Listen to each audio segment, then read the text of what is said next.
Chapter 146 B rank का राक्षस। यहां और छात्र कब आएंगे? विपिन ने एक मोटे पेड़ की टहनी पर बैठकर बड़बड़ाया। उसने सुनहरे संदूक को खोले हुए लगभग 20 मिनट बीत चुके थे। एनी और उसकी टीम को बाहर करने के बाद कोई और पहाड़ की चोटी पर नहीं आया था। 1. विपिन और अजीत 9688। 2. वाणी और फिन 7943। 3. विकास और सैली 7828। 4. एमी और ग्लोरिया 6180। विपिन ने रैंकिंग को देखा और उसकी आंखें झपकने से नहीं बच सकी। क्या ये कमीने मुझे बुलाए बिना अकेले लड़ रहे हैं? विपिन ने कहा और दूसरे छात्रों की खोज में पहाड़ से नीचे जाने के बारे में सोचने लगा। अचानक उसे एक मैसेज मिला और उसके चेहरे पर हैरान करने वाला भाव दिखाई दिया। आपका साथी अजीत बाहर हो गया है। वो बेवकूफ मर चुका है, विपिन ने कहा। मैसेज को देखते हुए उसके चेहरे पर एक खुशी का भाव दिखाई दिया, लेकिन जब उसने फिर से रैंकिंग देखी तो उसका चेहरा उदास हो गया। 1. विपिन 9280। अजीत के मरने के बाद 408 पॉइंट गायब थे। ये वो पॉइंट थे जो अजीत ने इकट्ठा किए थे। अगर वो चाहता तो खुद को बाहर होने से पहले अपने सभी पॉइंट विपिन को भेज सकता था, लेकिन अजीत ने ऐसा नहीं किया और उनके साथ ही मर गया। ये सिर्फ 408 पॉइंट है, इसे भूल जाओ, विपिन ने कहा और मैसेज बंद कर दिया। वो इस बारे में सोचने लगा कि अजीत को किसने बाहर किया। क्या यह हो सकता है कि वो अपने दूसरे साथियों के साथ मुझे बाहर करने के लिए यहां आया था, लेकिन उनका सामना कुछ शक्तिशाली छात्रों से हुआ और वे सभी बाहर कर दिए गए? विपिन ने अपनी ठुड्डी रगड़ते हुए सोचा। उसी समय विपिन भी पहाड़ छोड़कर दूसरे छात्रों की तलाश करने के बारे में सोच रहा था। अगर चीजें इसी तरह चलती रहीं तो दूसरे छात्र उसे पीछे छोड़ देंगे। उसे यकीन था कि एग्जाम में बहुत से छात्र नहीं बचे हैं। अगर वो और देर करता तो वो किसी दूसरे छात्र से नहीं मिल पाएगा और दूसरे छात्र दूसरी टीमों के जरिए बाहर कर दिए जाएंगे। विपिन पेड़ से कूदने ही वाला था कि उसने अपने सामने कुछ देखा। उसकी आंखें चमक उठीं क्योंकि उसने 5 छात्रों की एक टीम को पहाड़ पर आते देखा था। इनमें से 2 सी रैंक के, 2 डी प्लस रैंक के और 1 डी रैंक का हंटर था। सभी 5 लड़क थे और विपिन ने डी प्लस रैंक के एक हंटर्स में से एक को पहचान लिया, टिंकू, जो कुछ दिन पहले क्लास में उससे लड़ाई करने के लिए आया था। पिछली बार मैंने उसे बिना कुछ किए जाने दिया, लेकिन अब विपिन ने टिंकू को देखकर विपिन ने शैतानी मुस्कान के साथ अपने हाथ रगड़े। उसे ये जानकर राहत मिली कि उनकी टीम में कोई लड़की नहीं है। ओए मिंटू, क्या तुम्हें यकीन है कि हम अपनी मौजूदा संख्या के साथ उसे मार सकते हैं? टिंकू ने सी रैंक के एक हंटर से पूछा। डरपोक मत बनो, हम यहां 5 लोग हैं। अगर हम एक भी ऐसा काम नहीं कर सकते तो हंटर होने का क्या फायदा? मिंटू ने कड़क आवाज में कहा। लेकिन टिंकू कुछ कहना चाहता था, लेकिन बॉबी, जो टीम का दूसरा सी रैंक का हंटर था, उसने उसे रोक दिया। यह देखकर टिंकू ने आह भरी और चुप हो गया। देखो, यहां खुले हुए संदूक है, मिंटू ने कहा और सभी का ध्यान आकर्षित किया। सावधान रहो, वो यही कहीं छिपा होगा, बॉबी ने कहा और वे सभी सावधानी से आगे बढ़ गए। विपिन सोच रहा था, उनकी टीम में कोई सी प्लस रैंक का हंटर क्यों नहीं है और ये 2 सी रैंक के हंटर भी बेवकूफ लगते हैं। मुझे लगता है कि मुझे छिपकर हमला करने की कोई जरूरत नहीं है। मैं सिर्फ डायमेंशन शैडो बुलेट का उपयोग करके उन डी और डी प्लस रैंक के हंटर्स को मार दूंगा और सी रैंक के हंटर्स का सामना करना मेरे लिए कोई समस्या नहीं होगी, क्योंकि पहाड़ पर पहुंचने से पहले ही कई छात्रों को पहले ही मार दिया जा रहा था। इसलिए विपिन जल्दी से नीचे उतरना चाहता था ताकि वो ज्यादा पॉइंट हासिल कर सके। अगर वो उन पर छिपकर हमला करने की कोशिश करता तो उसे पहले उन्हें अपनी ओर खींचना होता, जिससे ज्यादा समय बर्बाद होता। इसलिए विपिन ने बिना छिपे हमला करने का फैसला किया ताकि जल्दी से उनका काम खत्म कर सके। जैसे ही वो पहाड़ से कूदने वाला था, उसने महसूस किया कि एक शक्तिशाली आभा तेजी से उसकी ओर आ रही है। उसका चेहरा गंभीर हो गया क्योंकि उसे वो आभा भी रैंक के हंटर की लगी। जल्द ही उसने पहाड़ की चोटी पर एक नारंगी रोशनी की परछाई देखी। विकास, उसने बड़बड़ाया। विकास को देखकर मिंटू और उसके साथियों के चेहरे भी बदल गए। भले ही वे 5 थे और विकास अकेला था, लेकिन उन्हें उसे हराने का कोई भरोसा नहीं था। उसकी आभा से ही उन्हें भारी दबाव महसूस हो रहा था। विकास ने टिंकू और दूसरों को देखकर थोड़ा हैरान हुआ। उसने तुरंत रैंकिंग खोली और देखा कि विपिन अभी भी पहली रैंक पर है। क्या तुमने उसे ढूंढ लिया? विकास ने उनकी ओर बढ़ते हुए पूछा। मिंटू और दूसरे जानते थे कि विकास विपिन के लिए पूछ रहा था, इसलिए उन्होंने सिर हिलाया। हम अभी अभी यहां पहुंचे हैं, और उसे यहां न पाकर वापस जाने के बारे में सोच रहे हैं। मिंटू ने कहा। विकास ने कुछ कहने के लिए मुंह खोला ही था, लेकिन अचानक उसका चेहरा बदल गया। जैसे ही उसने आसमान की ओर देखा, विपिन का भी चेहरा गंभीर हो गया। एक बैंगनी रोशनी पहाड़ की ओर उड़ती हुई आई और विकास और दूसरे लोगों के ऊपर आकर रुक गई। विकास ने ऊपर की ओर देखा कि एक विशाल भेड़िए, जो बैंगनी फर से ढका हुआ था, उसके शरीर से एक शक्तिशाली आभा निकल रही थी, जिससे सभी को दबाव महसूस हो रहा था। बी रैंक का राक्षस। विकास का चेहरा गंभीर हो गया जब उसने भेड़िए की शक्तिशाली आभा को महसूस किया।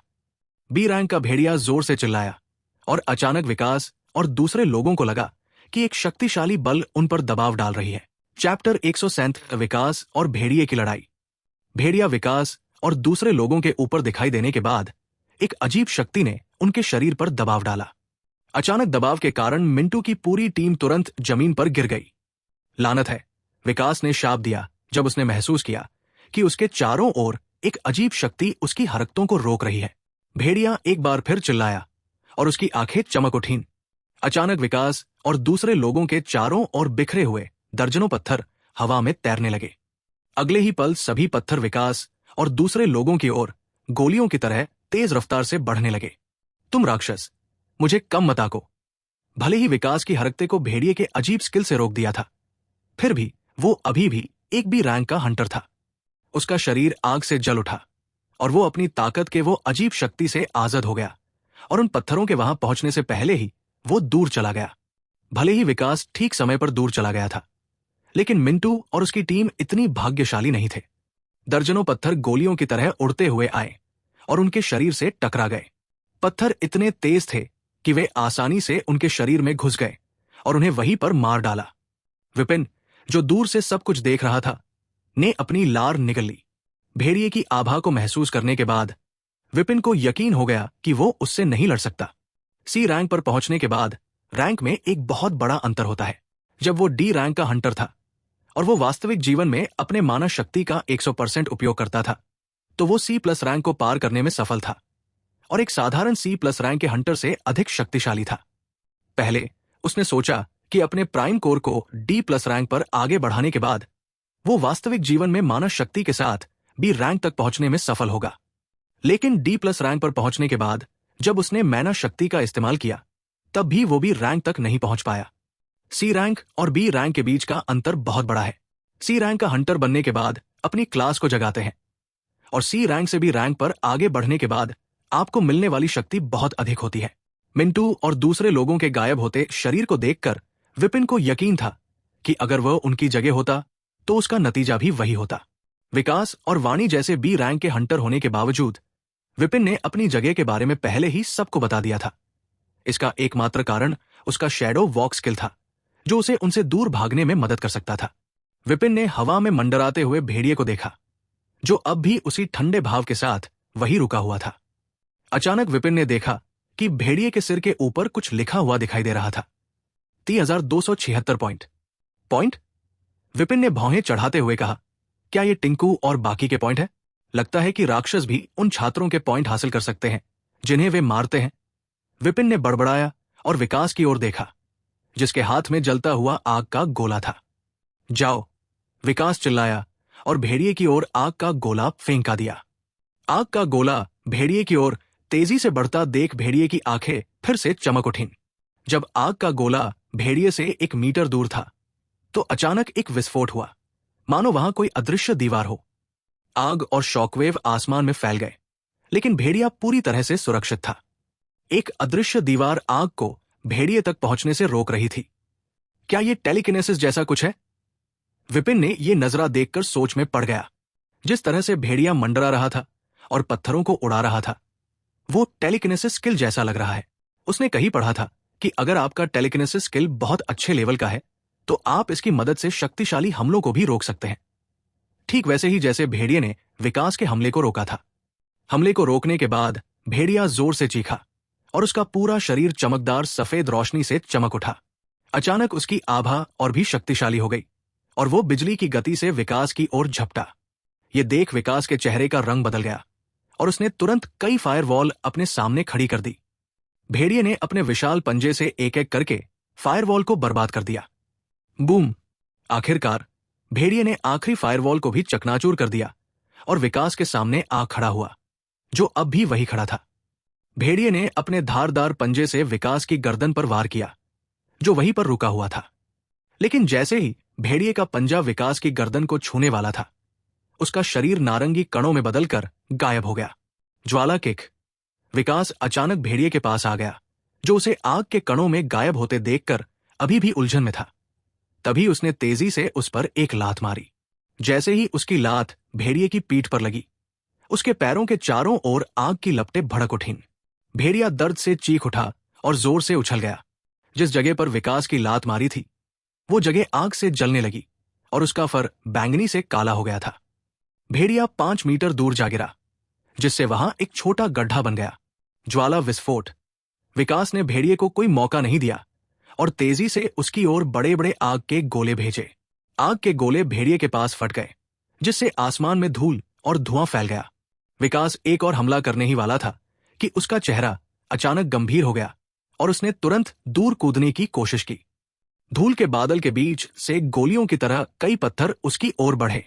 हालांकि विकास ने तुरंत प्रतिक्रिया दी थी, फिर भी पत्थरों की संख्या अधिक थी और उनमें से एक पत्थर उसके दाहिने हाथ में तेजी से जा लगा।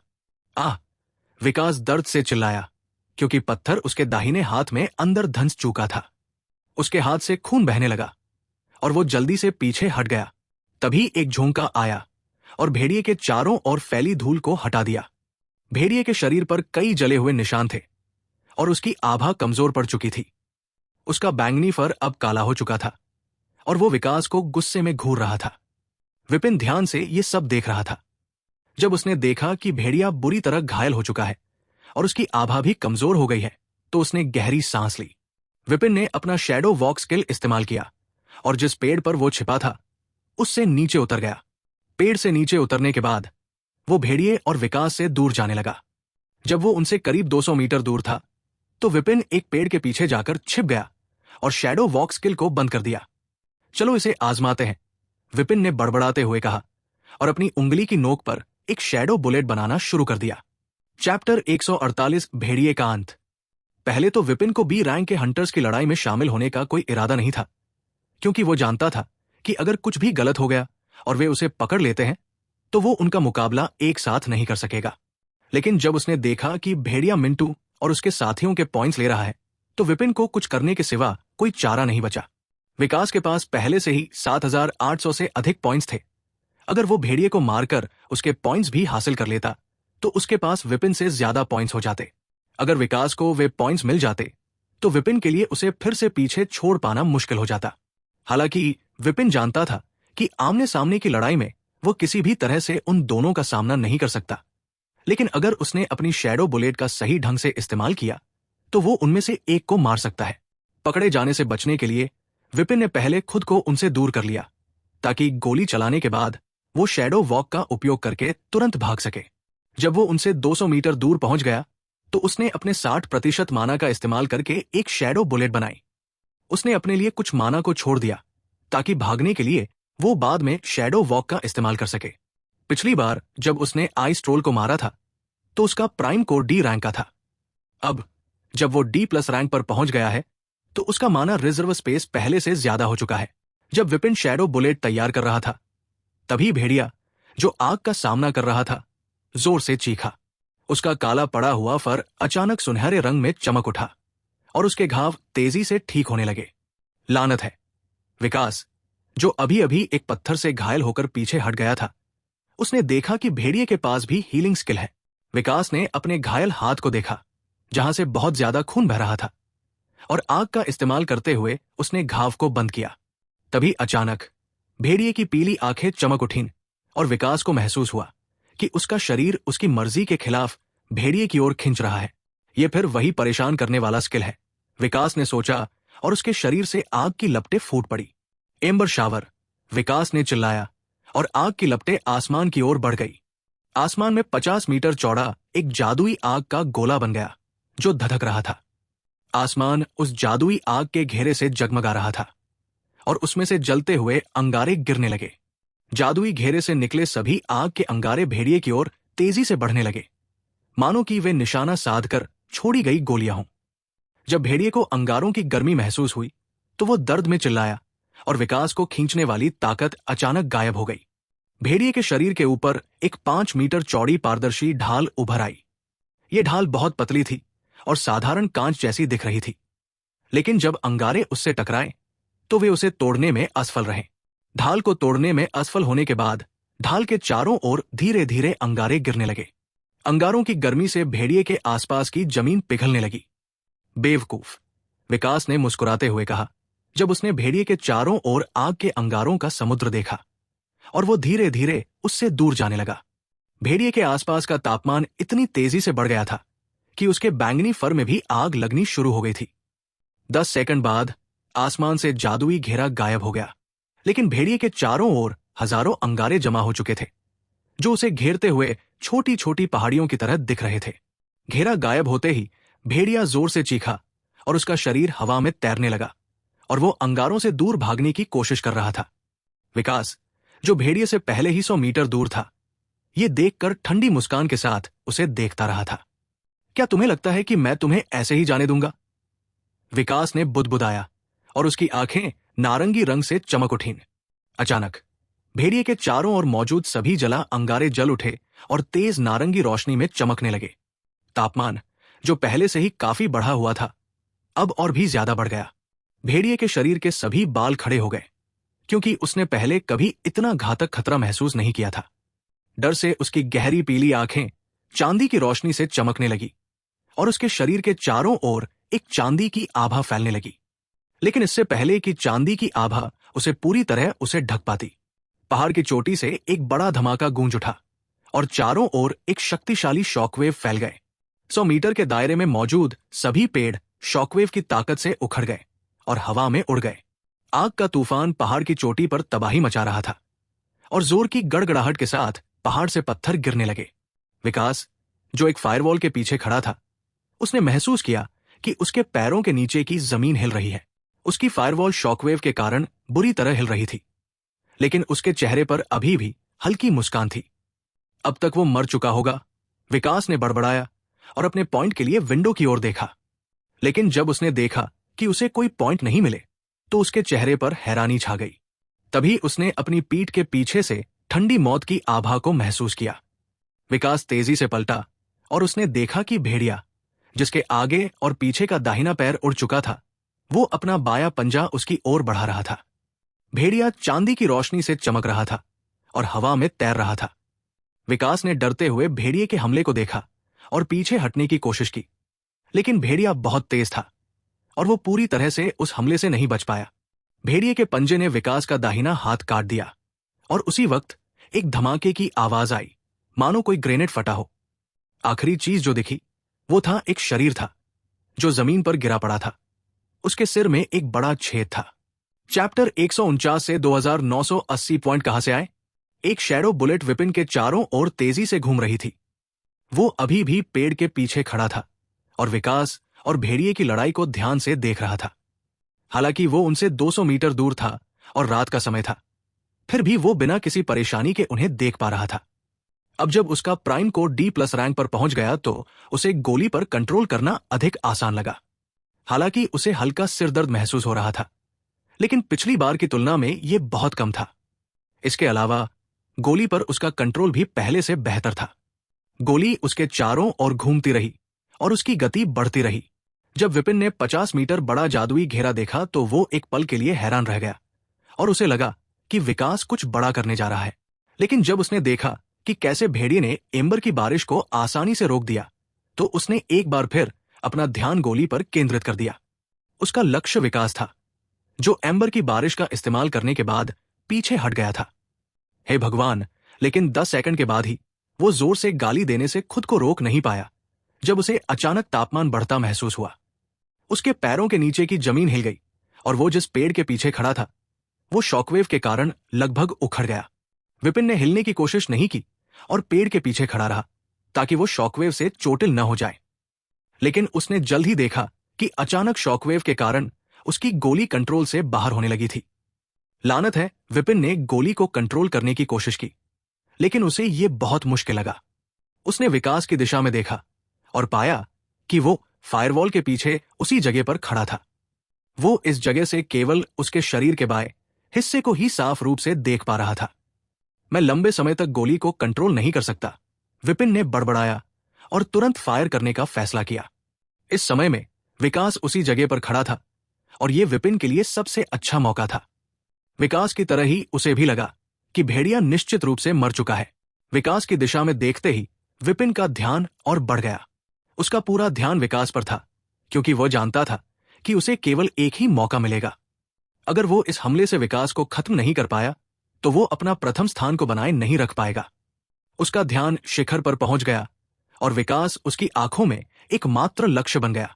अब विपिन ने मन ही मन चिल्लाया, क्योंकि गोली की गति अपनी चरम सीमा पर पहुंच चुकी थी और उसने उसको विकास की ओर दागा।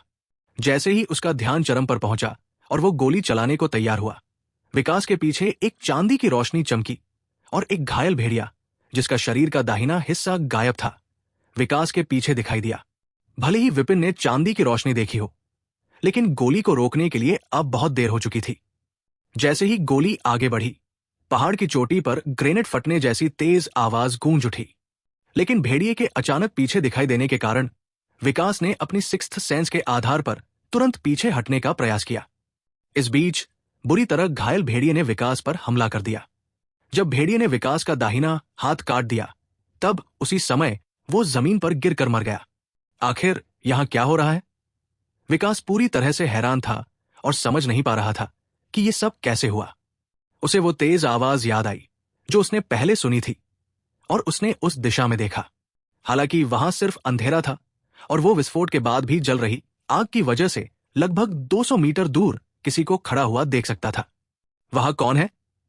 विकास ने सोचा और खड़े होने की कोशिश की। हालांकि वो हमला उसे मार नहीं पाया था, लेकिन उसे यकीन था कि वो बहुत शक्तिशाली है। अंधेरे के कारण वो सिर्फ एक परछाई ही देख पा रहा था और उसे यह भी यकीन नहीं था कि वो व्यक्ति लड़की है या लड़का। लेकिन विकास के दिमाग में एक बात साफ थी, वो व्यक्ति बेहद खतरनाक है। उसने उसे देखते हुए सोचा और समझ नहीं पाया कि उसे क्या करना चाहिए। भाड़ में जाए ये भेड़िया। इस बीच विपिन को आखिरकार समझ आया कि क्या हुआ था और वो भेड़िए को कोसने से खुद को रोक नहीं पाया।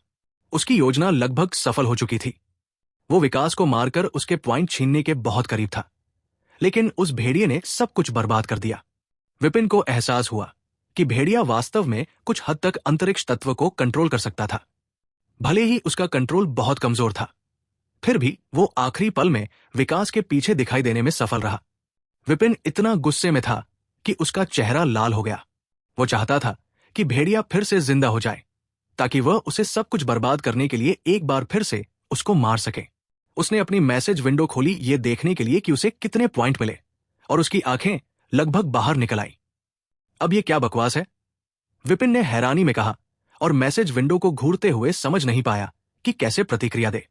Plus 150 point, plus 3276 point, plus 2980 point. पहले 2 पॉइंट मैसेज में उसे समझ में आ रहे थे। 150 पॉइंट भी रैंक के राक्षस को मारने के थे और 3276 पॉइंट भेड़िए को मिंटू और उसकी टीम को मारने के बाद मिले थे। लेकिन 2980 पॉइंट के बारे में उसे कोई जानकारी नहीं थी। एमी और ग्लोरिया उस पहाड़ के सामने खड़ी थी जहां से विपिन ने सुनहरे संदूक को खोला था। उनसे कुछ ही दूरी पर जैक्सन और क्लेयर खड़े थे। चारों एक ही समय पर यहां पहुंचे थे। दोनों टीमों के बीच स्थिति बहुत तनावपूर्ण थी। चैप्टर 150 चारों तरफ से घिरे हुए। ग्लोरिया और एमी दोनों ही C+ रैंक के हंटर थे और इस समय वे चौथे स्थान पर थे। जैक्सन भी C+ रैंक का हंटर था, जबकि क्लेयर C रैंक की हंटर थी। इस समय वे 5वें स्थान पर थे। वे चारों ही काफी ताकतवर थे और ग्लोरिया और एमी को यकीन नहीं था कि वे घायल हुए बिना उन्हें हरा पाएंगे। इसके अलावा उन्हें पता था कि यहां आने वाले दूसरे छात्रों भी उनकी लड़ाई का फायदा उठाने और उन्हें खत्म करने की बहुत अधिक संभावना है। हालांकि वे अभी भी पहाड़ के नीचे थे, लेकिन वे पहाड़ की चोटी से लड़ाई की आवाज सुन सकते थे। अगर वे लड़ना शुरू करते हैं और वे उन्हें सावधान कर देते और वे उनका ध्यान भी आकर्षित कर लेते, क्यों ना हम साथ मिलकर काम करें और देखें कि वहां क्या हो रहा है। इसके अलावा अगर हम एक दूसरे के खिलाफ लड़ते हैं और घायल हो जाते हैं तो हमारे लिए विकास या वाणी का सामना करना बहुत मुश्किल होगा, जो B रैंक के हंटर है, ग्लोरिया ने जैक्सन से कहा। जैक्सन ने एक पल के लिए इस बारे में सोचा और फिर अपना सिर हिलाया। ठीक है, मैं भी इस जगह पर लड़ाई शुरू नहीं करना चाहता जहां हम दूसरे छात्रों के निशाने पर आ सकते हैं। तो चलो ऊपर चलते हैं और देखते हैं कि कौन लड़ रहा है, एमी ने कहा, और ग्लोरिया के साथ वो दोनों ऊपर की ओर जाने लगे। जैक्सन और क्लेयर भी आगे बढ़ने लगे, लेकिन उन्होंने इतनी दूरी बनाए रखी कि अगर ग्लोरिया और एमी ने उन पर हमला करने का फैसला भी करें तो वे प्रतिक्रिया कर सके। जब वे पहाड़ के 3/4 भाग पर चढ़ गए तो उन्होंने एक जोरदार धमाके की आवाज सुनी जिसने पहाड़ को हिला दिया। उन्होंने पहाड़ की चोटी पर एक विशाल बादल को उठते देखा जिसमें कई छोटे और बड़े आकार के पत्थर पहाड़ से नीचे गिरने लगे। कौन है जो वहां ऊपर लड़ रहा है? ग्लोरिया ने गिरते पत्थरों को देखते हुए कहा। साउंड बैरियर एमी ने खुद को गिरते पत्थरों से बचाने के लिए उनके सामने एक साउंड बैरियर बनाया। थंडर शील्ड जैक्सन ने भी अपनी रक्षा के लिए एक थंडर शील्ड बनाई। अपनी बैरियर को बनाए रखते हुए वे सब पहाड़ पर चढ़ना जारी रखते हैं और जल्द ही वे लगभग पहाड़ की चोटी पर पहुंच गए। सावधान रहना, हम लगभग यहां पहुंच चुके हैं, एमी ने जैक्सन और क्लेयर को आवाज भेजने के लिए अपने ध्वनि तत्व का उपयोग किया। उसे डर था कि वे वहां लड़ रहे लोगों का ध्यान आकर्षित करेंगे। जैक्सन और क्लेयर ने एमी की आवाज सुनकर कुछ नहीं कहा और पहाड़ पर चढ़ना जारी रखा।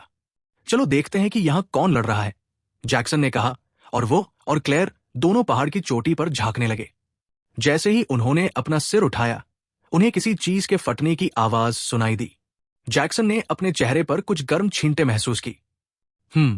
जैक्सन ने अपने चेहरे को छुआ और अपने चेहरे पर छींटे पड़ने वाली चीज को पोंछ दिया। अपना चेहरा पोंछने के बाद जब उसने अपने हाथ को देखा तो उसका दिल ठंडा हो गया और उसने धीरे से क्लेयर की ओर देखा। जब जैक्सन ने क्लेयर की ओर देखा तो वो अपने बगल में क्लेयर का बिना सिर के शरीर देखकर बहुत डर गया। उसका सिर फट गया था और खून और दिमाग का हिस्सा उसके चेहरे पर जा लगा था।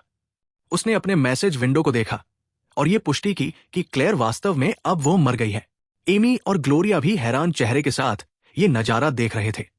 वे जैक्सन और क्लेयर की तुलना में धीमी गति से पहाड़ में चढ़ रहे थे, इसलिए अगर कुछ अनहोनी हुई तो इसका सामना जैक्सन और क्लेयर को करना होगा। पहाड़ की चोटी को देखते ही क्लेयर की मौत हो गई। एमी ने अपनी लार को निगलते हुए कहा, मुझे लगता है कि इस आदमी को वाकई लड़कियों से कोई दुश्मनी है। हर बार जब वो किसी लड़की को मारता है तो वो बहुत ही क्रूर तरीके से ऐसा करता है, विभा ने स्क्रीन की ओर देखते हुए कहा। दूसरे लोग जो कुछ हुआ उसे देखकर हैरान रह गए। भेड़िए को मारने के बाद शैडो बुलेट आगे बढ़ती रही और क्लेयर, जिसने अपना सिर उठाकर ये देखने की कोशिश की कि कौन लड़ रहा है, वो उसके रास्ते में आ गई। वो बिना जाने ही मार गई कि क्या हुआ, लेकिन उस हमले की ताकत बहुत ज्यादा थी। विजय ने अपने चेहरे पर एक हैरानी भाव के साथ कहा, अगर इस तरह के हमले का सामना करना पड़े तो B+ रैंक का हंटर भी खतरे में पड़ सकता है। अक्षत ने भी अपना सिर हिलाया। ये आदमी सच में पागल है, निरंजन ने अपना सिर हिलाते हुए कहा। देखो, वो नुकीले दांत वाला बाघ भी वहां पहुंचने वाला है, विराट ने एक स्क्रीन की ओर इशारा करते हुए कहा। स्क्रीन पर नुकीले दांत वाला बाघ पहाड़ की ओर बढ़ रहा था। 3987 पॉइंट, और ये नंबर उसके सिर के ऊपर दिखाई दे रहे थे। अजीत और दूसरे लोगों को मारने के बाद उसे ये पॉइंट मिले थे। विजय ने अपनी ठुड्डी को रगड़ते हुए कहा, नुकीले दांत वाला बाघ पहाड़ के पीछे से आ रहा है, जबकि ग्लोरिया और दूसरे लोग पहाड़ के सामने की तरफ है। वाणी भी वहां पहुंचने वाली है। अक्षत ने वाणी को देखते हुए कहा, जो पहाड़ के पास पहुंच रही थी। उसके शरीर पर कई जलने के निशान थे और उसकी आभा पहले से कमजोर हो चुकी थी। यह साफ था कि बैल के खिलाफ उसकी लड़ाई आसान नहीं थी। कुछ लोग वाणी को दया भरी नजरों से देख रहे थे। बैल को मारने के बाद उसने सुनहरे संदूक को ढूंढने की कोशिश की थी, लेकिन वहां उसे कुछ नहीं मिला। उसे नहीं पता था कि विपिन ने पहले जो संदूक खोला था वो उस बैल से ही चुराया गया था। वो पहाड़ के दाईं ओर से आ रही है। नुकीले दांत वाला बाघ पीछे से आ रहा है, जबकि एमी और दूसरे लोग सामने की ओर से आ रहे हैं। पहाड़ के बाएं दिशा में एक गहरी खाई थी जिसका कोई अंत नहीं था। क्या इसका मतलब ये नहीं है कि विपिन और विकास दोनों घिरे हुए हैं? विजय ने अलग अलग स्क्रीन को देखने के बाद कहा। अब जब तुमने इसका जिक्र किया है, विभा ने भी स्क्रीन की तरफ देखा और उसकी आंखें चमक उठीं। लगता है कि ये दोनों लोग बहुत बड़ी मुसीबत में हैं। विराट ने विपिन और विकास की तरफ देखते हुए कहा, जो अभी भी उसी जगह पर खड़े थे। चैप्टर 151 चारों तरफ से घिरे हुए, पार्ट 2। अधिक पॉइंट की कोई जानकारी न मिलने के बाद विपिन ने मैसेज विंडो बंद कर दिया और इस समय जो कुछ भी हुआ था उस पर ध्यान दिया। उसने देखा कि विकास उसकी दिशा में देख रहा है। अगर ये पहले होता और विकास अपनी सही हालत में होता तो विपिन बहुत पहले ही भाग गया होता। लेकिन अब जब विकास ने अपना एक हाथ खो दिया है तो विपिन सोच रहा था कि अब क्या करना चाहिए। भले ही उसने अपना एक हाथ खो दिया हो, लेकिन मुझे नहीं लगता कि मैं उसको मार पाऊंगा। वो अभी भी अपने सभी स्किल का उपयोग करके मेरे खिलाफ लड़ सकता है, विपिन ने सोचा। और फिर उसकी नजर सुनहरे संदूक पर पड़ी। विकास भी विपिन को पहचानने की कोशिश रहा था। अंधेरे के कारण वो उसका चेहरा साफ नहीं देख पा रहा था। भेड़िए को मारने वाला हमला बेहद तेज था। अगर वो इसे एक बार फिर इस्तेमाल कर सके तो मुझे यकीन नहीं है कि मैं उसे चकमा दे पाऊंगा, विकास ने सोचा। और वह भी अपनी जगह से नहीं हिला। लड़ाई की आवाज बंद हो गई है, एमी ने कहा, जब उन्हें कुछ समय तक कोई लड़ाई की आवाज नहीं सुनाई दी। पहले क्लेयर के साथ जो हुआ था उसके कारण उन्होंने पहाड़ की चोटी पर झांकने की कोशिश नहीं की थी। रैंकिंग देखो, शायद वहां से हमें कुछ सुराग मिल जाए, ग्लोरिया ने सुझाव दिया और रैंकिंग खोल दी। 1 विपिन 15,686। 2 वाणी और फिन 8,243। 3 विकास और सैली 7,828। 4 एमी और ग्लोरिया 6,180। एमी ने विपिन के पॉइंट देखने के बाद कहा, यह विपिन है जो पहले लड़ रहा था और ऐसा लगता है कि वो जीत गया। मुझे वहां की स्थिति देखने दो, ग्लोरिया ने रैंकिंग देखने के बाद कहा। सावधान रहो, एमी ने कहा, जबकि ग्लोरिया स्थिति को देखने के लिए आगे बढ़ रही थी। ग्लोरिया सावधानी से पहाड़ की चोटी तक पहुंची। वो पूरी तरह से सावधान रहते हुए वो धीरे धीरे आगे बढ़ी। जब उसने पहाड़ की चोटी पर झांका और उसका सिर किसी तरबूज की तरह नहीं फटा तो ग्लोरिया और एमी दोनों ने राहत की सांस ली। वहां पहुंचकर उसने कई जले हुए पेड़ देखे और उनके पास ही एक बड़ी जलती आग को देखा। उसने भेड़िए को भी देखा जिसके सिर पर सुनहरा संदूक रखा हुआ था। आग की रोशनी में उसे विकास की परछाई भी दिखी, लेकिन क्योंकि वो उल्टी दिशा में देख रही थी और अपनी आभा को पूरी तरह से कंट्रोल कर रही थी, इसलिए वो तुरंत पहचान नहीं पाई कि वो कौन है। हालांकि विपिन के पॉइंट बढ़ने से उसने अंदाजा लगाया कि वो विपिन ही था जो मरे राक्षस के पास खड़ा है। और जब उसने देखा कि उसका एक हाथ गायब है तो उसकी आंखें चमक उठीं। लगता है कि लड़ाई के बाद वो बुरी तरह घायल है, ग्लोरिया ने सोचा और एमी को ऊपर आने का इशारा किया। जब एमी ऊपर आई और उसने भी ये नजारा देखा तो वो भी ग्लोरिया की बात से सहमत हो गई। हमें उस पर हमला करना चाहिए क्योंकि वो अभी भी बुरी तरह घायल है, ग्लोरिया ने एमी से कहा। एमी भी यही सोच रही थी। उसने जैक्सन की ओर देखा जो अब शांत हो गया था और सुनहरे संदूक को देख रहा था। हमें उसके साथ क्या करना चाहिए? एमी ने जैक्सन की ओर देखते हुए पूछा। चलो जैक्सन, साथ काम करते हैं। भले ही विपिन घायल हो गया हो, लेकिन हमें उसकी पूरी ताकत का अंदाजा नहीं है। उसने एक भी रैंक के राक्षस को मारा है, इसलिए वो C+ रैंक के हंटर से ज्यादा ताकतवर होना चाहिए। हम विपिन को मारने के बाद जैक्सन को 30% पॉइंट देंगे। एमी की बात सुनने के बाद ग्लोरिया ने सुझाव दिया। एमी ने यह ऑफर जैक्सन को बताया और उसने इसे आसानी से स्वीकार कर लिया। जैक्सन 30% पॉइंट से संतुष्ट था क्योंकि उसे अपनी वर्तमान हालत में और कोई बेहतर रास्ता नजर नहीं आ रहा था। योजना बनाकर वे तीनों एक साथ आगे बढ़ने के लिए तैयार हो गए। वॉइस बैरियर एमी ने अपने स्किल का इस्तेमाल किया ताकि उनकी आवाजें विपिन तक न पहुंचे। इसके साथ ही उन्होंने अपनी आभा को भी छिपा लिया ताकि उनकी मौजूदगी का पता न चल सके। चलो चलते हैं, ग्लोरिया ने कहा और उसकी आंखों में अजीब सी चमक आ गई। भ्रम निर्माण, उसने कहा और उनके सामने पहाड़ की चोटी का भ्रम उत्पन्न कर दिया। इस भ्रम और एमी के वॉइस बैरियर की मदद से वे लगभग गायब हो गए। इस बीच विपिन सोच रहा था, मुझे फालतू का खतरा नहीं उठाना चाहिए और यहां से निकलना ही बेहतर होगा। मेरे पास पहले से ही काफी पॉइंट है और विकास के खिलाफ बिना कारण के कोई लड़ाई नहीं करना चाहता। लेकिन जैसे ही उसने वापस जाने का फैसला किया, उसके भाव बदल गए। उसे पीछे से एक शक्तिशाली आभा महसूस हुई जो उसकी दिशा में तेजी से बढ़ रही थी। विकास ने भी इस आभा को महसूस किया और उसकी चिंता बढ़ गई। यह साफ था कि ये एक भी रैंक के राक्षस की आभा है। ग्लोरिया और बाकी लोग जो विकास से सिर्फ 100 मीटर की दूरी पर थे हैरान रह गए। वे उस पर हमला करने ही वाले थे कि अचानक उन्हें एक शक्तिशाली आभा महसूस हुई। साथ ही उन्होंने विपिन की परछाई को भी देखा जो दूर खड़ा था, लेकिन विकास की तरह वे भी उसका चेहरा नहीं देख पा रहे थे। अब क्या करें? जैक्सन ने भी रैंक के राक्षस की आभा महसूस करने के बाद पूछा। एमी और ग्लोरिया भी इस हालात से हैरान थे। बी रैंक के राक्षस की आभा ने उन्हें भी परेशानी में डाल दिया था। विपिन ने अपनी शैडो वॉक स्किल का इस्तेमाल किया और सही दिशा में भागने का फैसला किया। उसके सामने विकास खड़ा था। पीछे से भी रैंक राक्षस की आभा महसूस हो रही थी और पहाड़ के बाई ओर एक अंतहीन खाई थी। उसके पास केवल एक ही रास्ता था, दाहिनी ओर भागना। लेकिन जैसे ही उसने वहां जाने का सोचा, उसने अपनी नाइट विजन की मदद से वाणी को उसी दिशा से आते देखा। विपिन खुद को कोसने से नहीं रोक पाया। अचानक उसके पास की जगह हिल गई और एक नुकीले दंत बाघ वहां दिखाई दिया। बाघ केवल 15 मीटर की दूरी पर दिखाई दिया। विपिन को अपने पूरे शरीर में ठंडक का एहसास हुआ और उसने सांस लेने की भी हिम्मत नहीं की। ये मुझे नहीं देख पाएगा, है ना? विपिन ने मन ही मन प्रार्थना करते हुए सोचा। वो अपनी शैडो वॉक का उपयोग करके छिप रहा था, लेकिन उसे ज्यादा भरोसा नहीं था क्योंकि बाघ उससे बहुत करीब था। बाघ पहले विकास की दिशा में देख रहा था, लेकिन अचानक कुछ महसूस हुआ और उसने उस दिशा में देखा जहां विपिन छिपा हुआ था। जिस पल बाघ ने उसकी ओर देखा, विपिन को समझ में आ गया कि उसकी प्रार्थना अब काम नहीं कर रही है। चैप्टर 152 विपिन के पीछे पड़ गया बाघ। जब विकास ने भी रैंक के राक्षस की आभा को महसूस कर हैरान रह गया, लेकिन उसे और भी बड़ा झटका तब लगा जब उसने देखा कि विपिन अचानक अपनी जगह से गायब हो गया। अब जब वो अकेला था तो उसने अपने मन में सोचा कि शायद उसे अकेले ही इस बी रैंक राक्षस से लड़ना पड़ेगा। विकास ने विपिन को गायब होते देखा और खुद भी भागने का मन बना लिया, क्योंकि उसकी मौजूदा हालत में वह राक्षस से लड़ने के लिए तैयार नहीं था।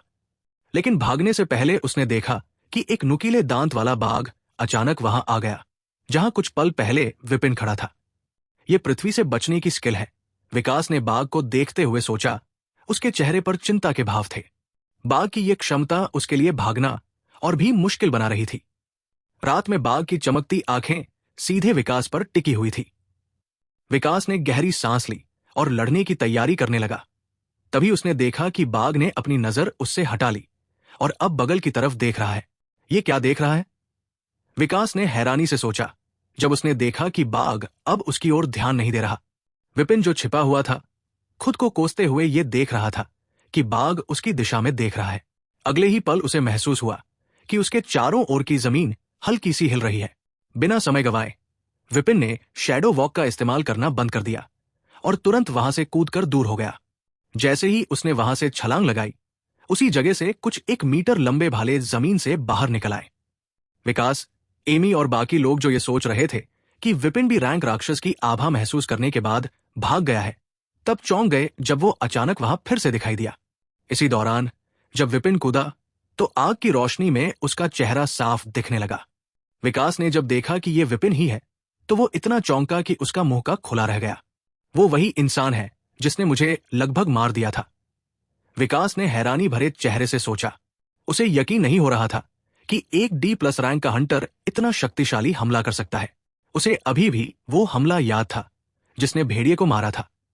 वो इतना ताकतवर था कि B रैंक के राक्षस को भी मार सकता है। एमी और बाकी लोग भी विपिन को देखकर हैरान थे, क्योंकि उन्हें लगा था कि भेड़िए के पास जो खड़ा है वो विपिन है। अगर विपिन वहां है तो ये आदमी कौन है? उन्होंने सोचा और समझने की कोशिश की कि उनके सामने कौन खड़ा है। क्या हम अभी भी उस पर हमला करेंगे? जैक्सन ने दूर से विपिन को देखते हुए पूछा। ग्लोरिया और एमी ने उसे कोई जवाब नहीं दिया, क्योंकि वे खुद सब समझने में लगे थे। वाणी भी अब पहाड़ की चोटी पर पहुंच चुकी थी और दूर से सब कुछ देख रही थी। उसने पहले ही विकास और विपिन को बाघ के पास देखा था, लेकिन ग्लोरिया के भ्रम की वजह से वो बाकी को नहीं देख पाई। उधर ग्लोरिया और उसकी टीम भी वाणी के वहां होने से अनजान थे। विकास को न तो वाणी और न ही ग्लोरिया की टीम के बारे में कुछ पता था, जबकि विपिन ने पहले ही वाणी को देख लिया था, लेकिन ग्लोरिया की टीम के बारे में नहीं जानता था। पहाड़ पर मौजूद लोग बुरी तरह से घबराया हुए थे। विपिन के दिखाई देने के बाद से ही नुकीले दांत वाले बाघ की नजर उस पर टिक गई थी। विपिन को ऐसा लगा जैसे कोई शिकारी अपने शिकार को ध्यान से घूर रहा है। अब मुझे क्या करना चाहिए? विपिन ने बाघ की घूरती नजरों को महसूस करते हुए सोचा। उसे पता है कि अगर वो सीधे मुझसे लड़ेगा तो उसके पास जीतने का कोई मौका नहीं है, लेकिन बाघ को इस बात की परवाह नहीं थी कि विपिन क्या सोच रहा है, और वह जोर से दहाड़ने लगा। तेज दहाड़ सुनकर विपिन के दिमाग में हलचल मच गई और उसने देखा कि बाघ अचानक अपनी जगह से गायब हो गया है। अगले ही पल उसने देखा कि बाघ का चमकता हुआ पंजा उसकी गर्दन की ओर तेजी से आ रहा है। लानत है! विपिन की आंखें चौड़ी हो गई जब उसने बाघ के पंजे को अपनी ओर आते देखा। हमला इतना तेज था कि उसे बचने का समय ही नहीं मिला। आखिरी पल में उसने बस मानव शक्ति का इस्तेमाल किया और बाघ के पंजे से टकराने के लिए एक मुक्का मारा। तेज गड़गड़ाहट के साथ हड्डियां टूटने की आवाज आई। विपिन दर्द से चिल्लाया क्योंकि वो पीछे की ओर उड़ा दिया गया था। उसका हाथ, जो उसने बाघ से टकराने के लिए इस्तेमाल किया था, ढीला पड़ गया और वो 15 मीटर दूर जा गिर था। गंदे जानवर! विपिन ने अपने हाथ में चुभते दर्द को महसूस करते हुए जोर से गाली दी। जैसे ही वो खड़ा होने की कोशिश कर रहा था, उसने देखा कि बाघ फिर से उसके सामने आ गया है और अपने पंजे से उसकी गर्दन पर हमला कर रहा है। आइस चैन! उसने तुरंत बाघ को रोकने के लिए बर्फ की जंजीरों का इस्तेमाल किया। साथ ही उसने वहां से भागने के लिए शैडो वॉक स्किल का इस्तेमाल किया। बाघ के पंजे के चारों ओर लिपटी हुई जमीन से 2 बर्फ की जंजीरें निकली, लेकिन बाघ की ताकत बहुत ज्यादा थी और बर्फ की जंजीरें उसे सिर्फ कुछ पल के लिए ही रोक पाई। उस पल का फायदा उठाते हुए विपिन शैडो वॉक का इस्तेमाल करके बाघ से दूर भाग गया। विपिन को भागते देख बाघ जोर से दहाड़ा। उसकी गहरी पीली आंखें चमक उठीं और उसने भागते हुए विपिन के सामने एक मिट्टी की दीवार बना दी। जैसे ही मिट्टी की दीवार दिखाई दी, नुकीले दांत वाला बाघ फिर से विपिन के पास आ गया। लेकिन जैसे ही वो हमला करने के लिए आगे बढ़ा, वो तुरंत पीछे हट गया। जैसे ही बाघ पीछे हटा, वहां से एक काली गोली निकली जो बमुश्किल उसे छूते हुए निकली। डायमेंशन शैडो बुलेट का इस्तेमाल करने के बाद विपिन ने मानव शक्ति का उपयोग किया और भागने की कोशिश की। लेकिन जैसे ही उसने भागने की कोशिश की, उसके पैरों के नीचे की जमीन फट गई और वो उसमें फंस गया। इससे पहले कि वो आजाद हो पाता या अपने किसी स्किल का इस्तेमाल कर पाता, नुकीले दांत वाला बाघ वहां फिर से दिखाई दिया। अगली चीज जो विपिन ने देखी वो एक तेज पंजा था जो उसकी ओर आ रहा था। चैप्टर 153 विपिन का शिकार। धिक्कार है, विपिन ने सोचा जब उसने भागने के लिए शैडो वॉक स्किल का इस्तेमाल करने की कोशिश की। लेकिन इससे पहले कि वो अपने स्किल का प्रयोग कर पाता, नुकीले दांत वाला बाघ पृथ्वी स्किल का उपयोग करते हुए अचानक उसके सामने दिखाई दिया। विपिन सिर्फ देख सकता था कि बाघ का तेज पंजा हवा को चीरते हुए उसकी ओर आ रहा है। मुझे ये पहले से सोचना चाहिए था कि बी रैंक के राक्षस भी सुनहरे संदूक से आकर्षित होंगे। विपिन ने बाघ के पंजे को अपनी ओर आते देखकर सोचा। जैसे ही बाघ का पंजा उसकी गर्दन के करीब पहुंचने वाला था, एक मोटी बर्फ की दीवार अचानक दिखाई दी और बाघ के हमले को रोक लिया। उसी समय एक आग का गोला बाघ पर जा गिरा, जिससे वो उड़ गया। विपिन, जो सोच रहा था कि उसका अंत आ गया है, ये देखकर हैरान रह गया। वाणी और विकास! विपिन ने तुरंत समझ लिया कि उसे किसने बचाया। उन्होंने मुझे क्यों बचाया? विपिन ने सोचा और राहत की सांस ली जब उसने देखा कि अब उसके पैर जमीन में फंसे नहीं हैं। लेकिन इससे पहले कि वो आगे बढ़ पाता, उसे अचानक अपने शरीर में एक अजीब एहसास हुआ और उसके सारे बाल खड़े हो गए और वो समझ गया कि उसके सवाल का जवाब मिल गया है।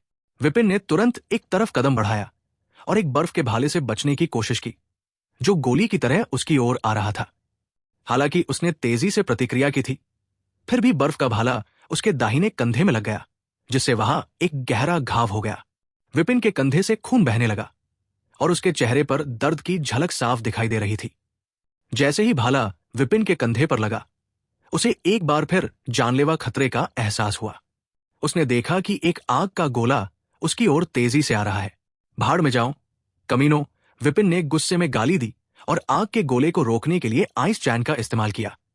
बर्फ की जंजीरें आग के गोले से टकराई और वो बीच में ही फट गया। भले ही आग का गोला बीच में ही फट गया हो, लेकिन विपिन विस्फोट के झटके से बच नहीं पाया और दूर जाकर गिरा। उसके शरीर के कुछ हिस्से जल चुके थे और उसकी आभा कमजोर हो गई थी। अब उसे समझ आ गया था कि वाणी और विकास ने पहले उस बाघ को क्यों रोका था। वे नहीं चाहते थे कि बाघ उसके पॉइंट चुरा ले।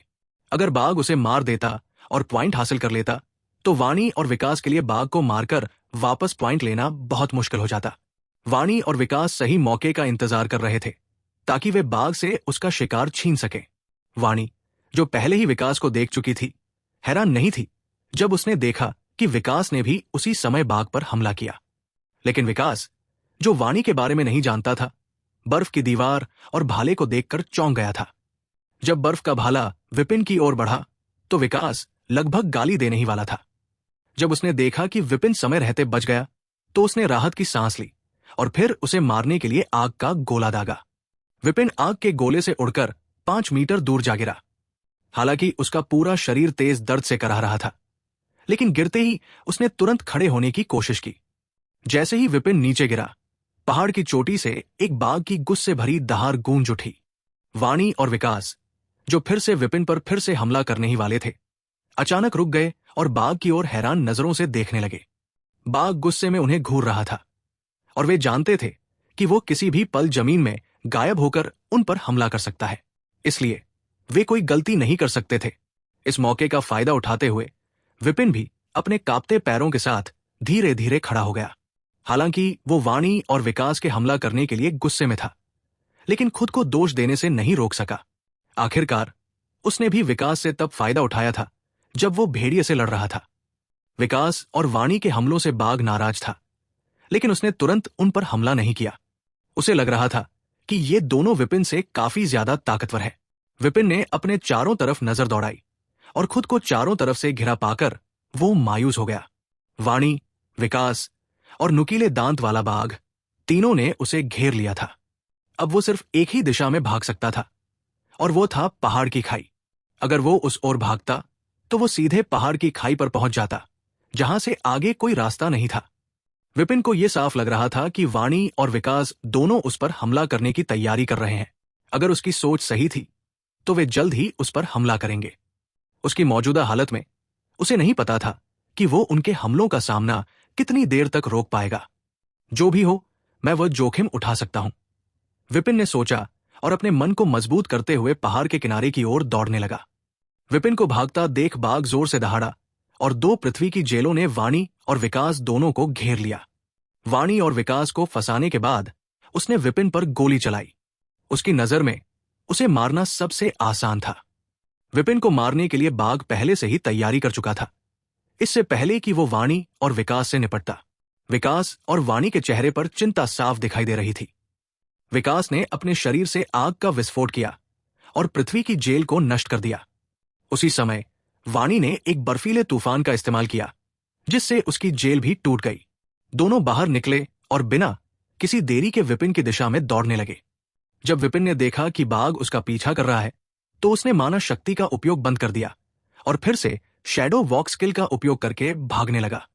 इसके साथ ही उसने अपनी गति बढ़ाने के लिए स्पीड स्किल का भी इस्तेमाल किया, बिना ये सोचे कि उसका माना तेजी से खत्म हो रहा है। अचानक अपनी जगह से बाघ गायब हो गया। विपिन ने घबराहट को खुद को बचाने के लिए डायमेंशनल शैडो बुलेट का इस्तेमाल कर दिया। बाघ उस पर हमला करने वाला ही था कि उसे अचानक पीछे हटना पड़ा। एक काली गोली उसके करीब से निकल गई, जिससे बाघ को और भी सावधान रहना पड़ा। विपिन ने बिना रुके भागना जारी रखा।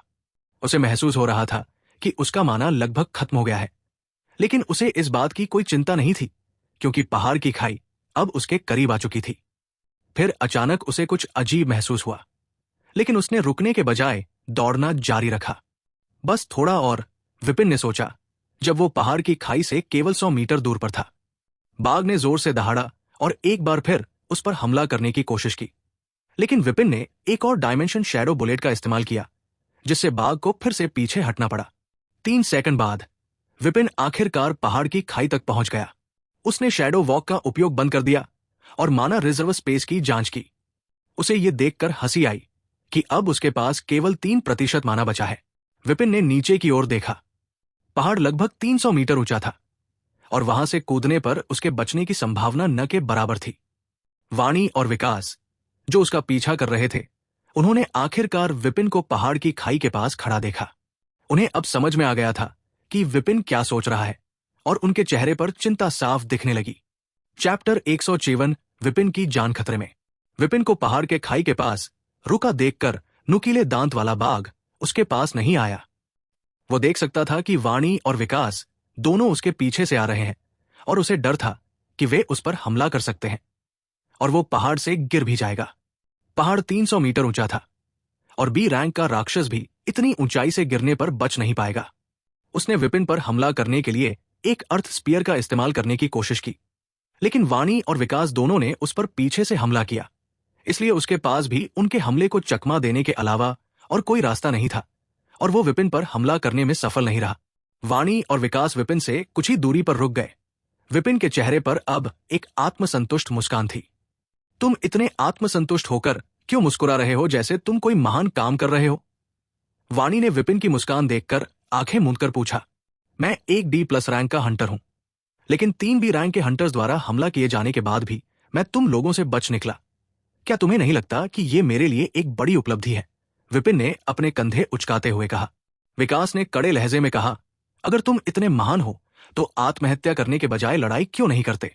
अरे बदमाश, अगर वो भेड़िया न होता तो तुम्हारा सिर बहुत पहले ही उड़ गया होता, इसलिए तुम्हें अपना मुंह बंद रखना चाहिए, विपिन ने गुंडे जैसा चेहरा बनाते हुए कहा। विपिन की बात सुनकर विकास का चेहरा लाल हो गया, लेकिन वो उसे ठुकरा नहीं सका। वैसे तुम तीनों कब तक वहां छिपे रहोगे? अचानक विपिन ने विकास से दूर देखते हुए कहा। ग्लोरिया और दूसरे जो भ्रम की मदद से छिपे हुए थे, विपिन की बात सुनकर हैरान रह गए। उसे कैसे पता चला? जैक्सन ने हैरान होकर पूछा। एमी भी चौंकी और ग्लोरिया की ओर देखने लगी, जो भ्रम में थी। मुझे नहीं पता, शायद उसने हमें पहले भागते हुए देख लिया था, ग्लोरिया ने सिर हिलाते हुए कहा। जब विपिन पहाड़ की कई की ओर दौड़ना शुरू कर रहा था, तब ग्लोरिया और दूसरे लोग पहले से ही उस दिशा में बढ़ने लगे थे।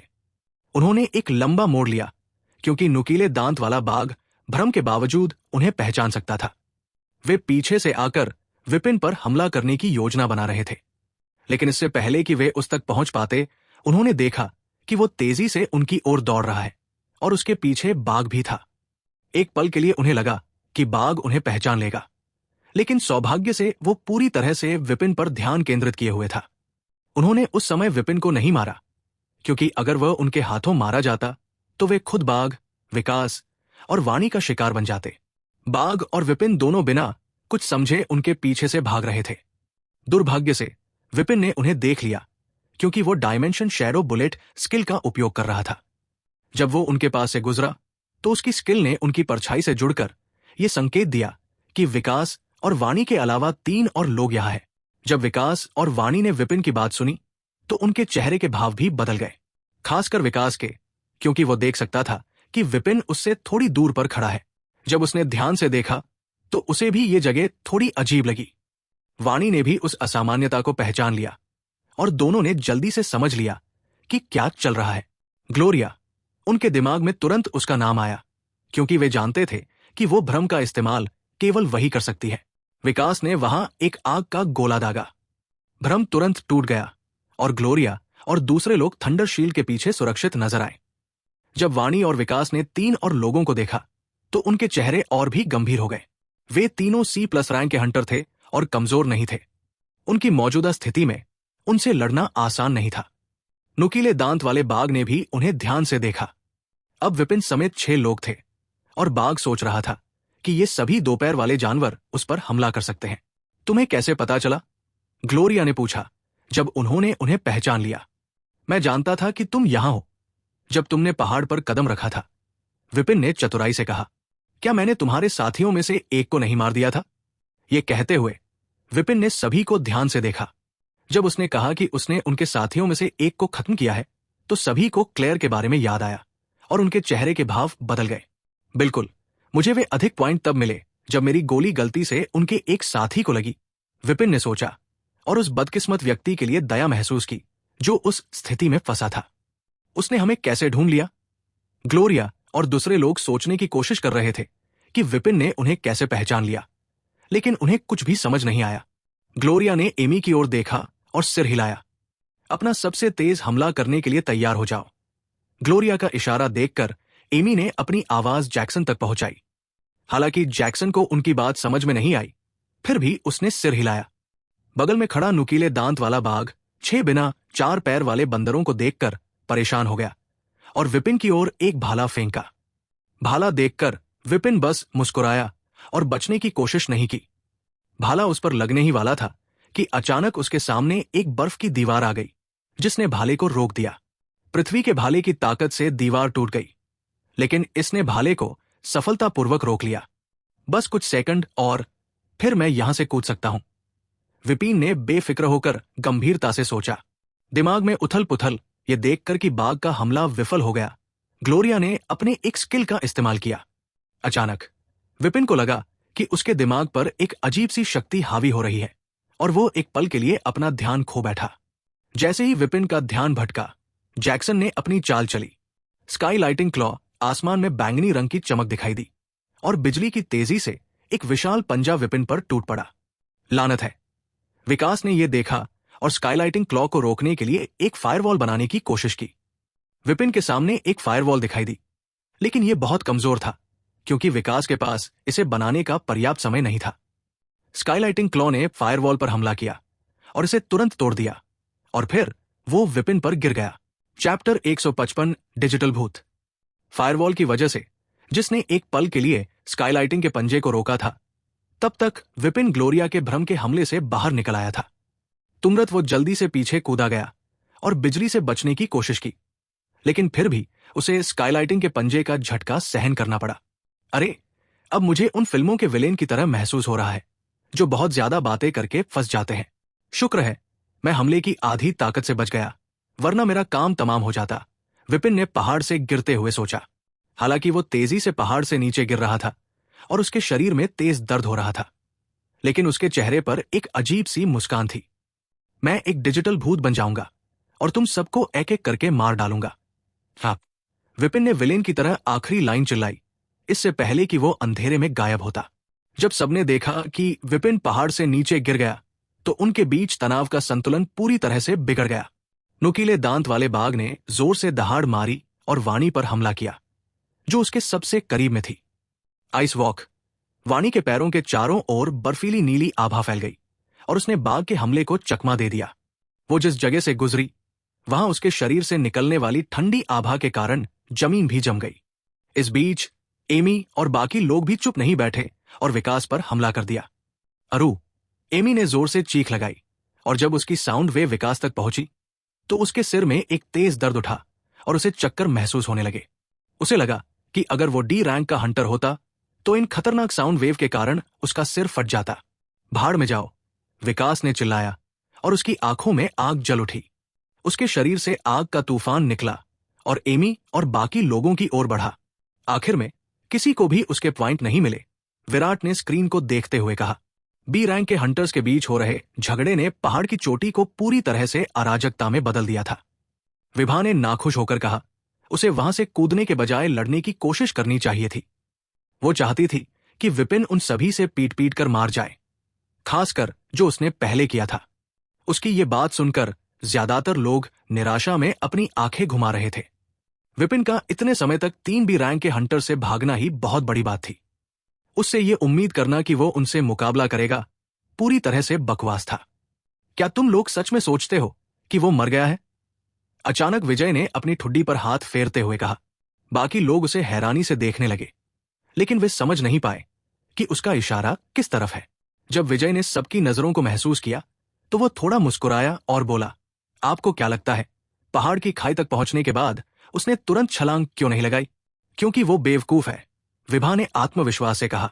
ठीक है, उस बात से मैं सहमत हूं, लेकिन एक और वजह भी है। विजय ने रैंकिंग दिखाने वाली स्क्रीन की ओर इशारा किया। लोगों ने जब रैंकिंग देखी तो वे हैरान रह गए, क्योंकि विपिन अभी भी रैंकिंग में सबसे ऊपर था। वो अब भी रैंकिंग में सबसे ऊपर क्यों है? विराट ने हैरानी से पूछा। क्या तुम भूल गए कि एग्जाम की शुरुआत में उसने पहाड़ पर कैसे चढ़ाई की थी? विशाल ने स्क्रीन को एडजस्ट करते हुए कहा। जब विजय ने स्क्रीन को सही से दिखाया तो उसमें विपिन नजर आया, जो बर्फ की एक जंजीर की मदद से हवा में लटक रहा था। बर्फ की जंजीर पहाड़ की सतह से निकलकर उसके चारों ओर लिपटी हुई थी। स्काई लाइटिंग पंजे से हमला होने के बाद नीचे गिरने से पहले उसकी हालत काफी खराब हो गई थी। आग और गड़गड़ाहट के कारण उसका शरीर बुरी तरह जल चुका था। उसका दायां हाथ पूरी तरह से बेकार हो गया था और वो अब उसका इस्तेमाल नहीं कर पा रहा था।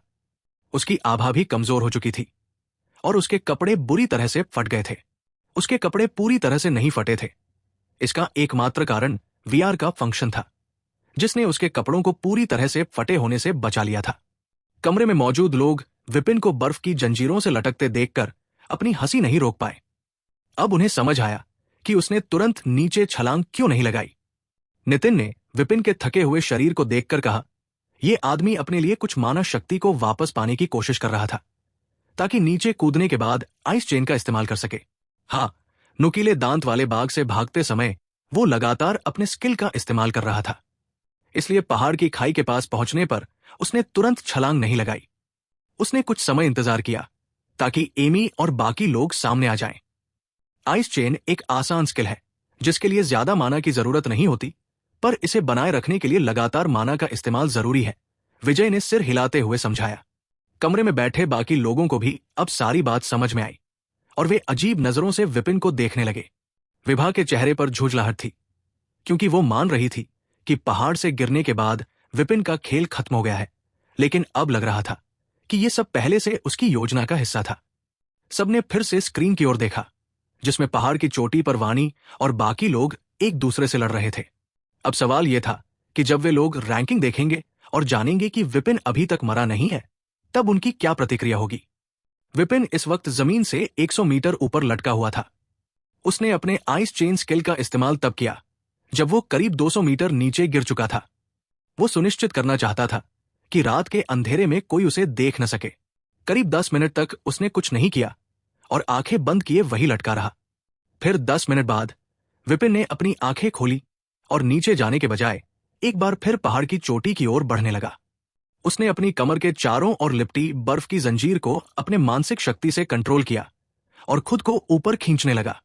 चूंकि उसका दाहिना हाथ टूट चुका था और शरीर गंभीर रूप से घायल था, इसलिए वो केवल बर्फ की जंजीरों का सहारा लेकर ही ऊपर चढ़ सकता था। यही वजह थी कि वो कुछ देर रुका और अपने माना को थोड़ा ठीक करने की कोशिश की। भले ही उसका शरीर और आभा बेहद कमजोर हो चुकी हो और वो एक भिखारी जैसा दिख रहा हो, लेकिन पहाड़ पर चढ़ते समय विपिन की आंखों में एक अलग ही चमक थी।